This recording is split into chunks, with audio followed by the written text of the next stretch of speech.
Hi everyone, Gina Kraft, Facilitator of Technology Integration and Coaching. And I wanted to share something that I came across in the Blended Learning with Google, the little book study that we're doing, which we still have a couple of extra if you're interested in doing this. And I thought it was a great suggestion. And I just really loved this ability to collaborate using Google Slides and being able to share a slide deck with a group of students or with a class and all collaborate together. And so I wanted to kind of highlight collaboration using Google Slides. So I wanted to show you an example of how you might be able to implement this and just like a couple of tricks to make it go pretty seamlessly. So maybe you are doing like a student interest survey. Want to gather some information about what students are interested in. So maybe you're going to ask, if you could come to school and learn anything you want, what would you want to learn? So maybe this is the topic, right? This is what you want the kids to answer. So I'm going to go ahead and move this down. And let's say this is what you want everybody to talk about. So you are going to want to make a slide for each student. So I'm just going to copy this. I'm just going to right-click, copy, and then right-click, paste. And I'm going to do that a couple of times. Okay. So let's say I have 1, 2, 3, 4, 5. I have 5 students in my class. Obviously, you're going to have more than 5 students. But let's say I have 5 students in my class. And I want to be able to give this to everybody. And I want them to be able to collaborate. But, like, I don't want them typing on top of each other. I don't want, like, them starting on the wrong slide or anything like that. So I'm going to be proactive. And I'm going to label this with their names. So on this slide, I'm going to say, hey, Jimmy, this is your slide. Okay. And then I want to do this for each one. So maybe this slide, this is for Jacob. And let's say this slide is for Hannah. And this slide is for Caitlin.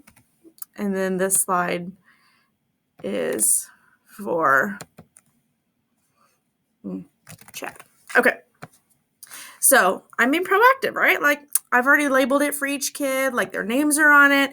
Okay, but like what if they don't see their names? Okay, so this is where you could create a table of contents slide. So I'm going to insert a new slide.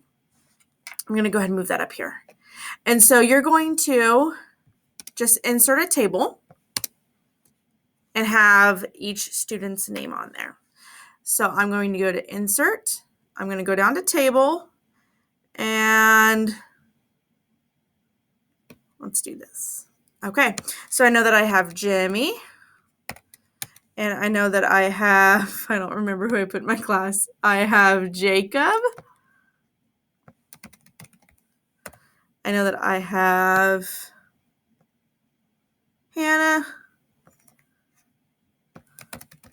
And I have Caitlin, and I know I have Chad. Okay. So I have all these students. So now what I can do is I can link this cell to go just to Jimmy's slide. I can link this cell just to go to Jacob's slide. So if I highlight that and then I hit insert link, these options right here come up. So you can actually choose which slide you want it to be. So Jimmy is slide 3. And so then I can just hit slide 3. And I'm going to repeat that for each of these. So I'm going to highlight this. He's slide 4. Hannah is slide 5. Oops, I didn't get Hannah's.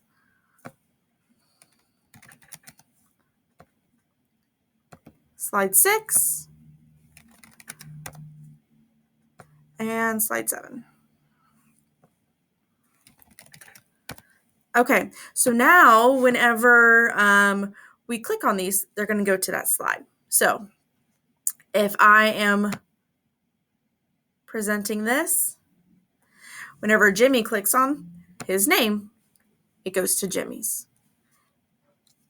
If you were to click on somebody else's, it's going to go to their slide. So that's going to help make this nice and seamless. Now, the last trick I want to show you is how you can look at this special little way of displaying this. If this is something that you want your kids to do, you want them all to be on a slide deck, have their own slide, an ability for them to be able to collaborate together. They can even comment on each other's slides.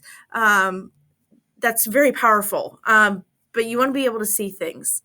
So if you go down here in the bottom left-hand corner, there's these little squares, the grid view. If you click grid view, that's going to pop up all of the slides. And you can even zoom out so that you can see more at one time. So you actually could potentially be able to see all of their screens on just your screen. Now, I know we have GoGuardian, so you could also use GoGuardian, but if you wanted to just stay just in this presentation, you could do that and you could see everybody's. Now, another reminder is, I know some people might be like, okay, but like, what if they edit each other's and that could get messy? You could always go to File, Version History, see Version History, and that's going to show you exactly who did what on each slide. It color codes, it gives the name. So if you also want to know like who typed what to make sure that what they put was actually what they put, you have that ability to do that too. So I wanted to show you this quick way of being able to collaborate using Google Slides, having that power where students can comment and really work together and have this independent activity, but still see each other's thoughts in a very easy way for them to do. So I just wanted to share that I have learned from this book. And again, if you are interested in the blended learning for Google, going through the book study, I do still have some books with some courses, so let me know.